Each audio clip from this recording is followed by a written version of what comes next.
Dakbayan sa Sugbo nakatala og lowest active COVID case karong tuiga nga 69 ka kaso na lang. Apan padayong mipahimangno ang Emergency Operations Center sa mga tao nga dili gihapon mo kumpiyansa. Samtang siyam ka mga tunghaan nga nagtanyag og medical course nagpadayon na sa ilang face-to-face classes. Aniya ang report. Sa record sa Emergency Operations Center kung EOC kagahapon, aduna nalay 69 ka mga active cases ang Cebu City.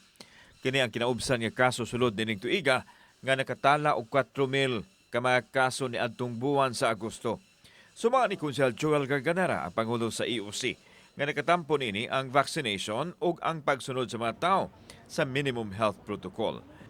Ang Cebu City aduna usay 1.56% positivity rate nga ubos kaayo itandi sa WHO threshold nga 5%. Bisan pa manini, padayon ang pahimangno sa EOC sa mga tao nga dili mo kumpiyansa. We cannot afford another surge.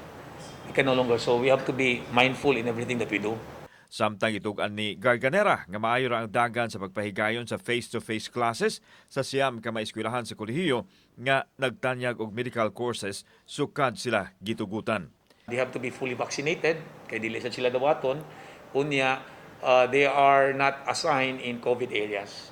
Gigirak daw sab nga tugutan ang contact sports sa Cebu City apan gipaabot pa ang approval nini sa mayor. Nothing is final yet until the mayor will say so. Kauban si Cleofer Lumayag, ako si Alan Domingo. Balitag, Bisdak.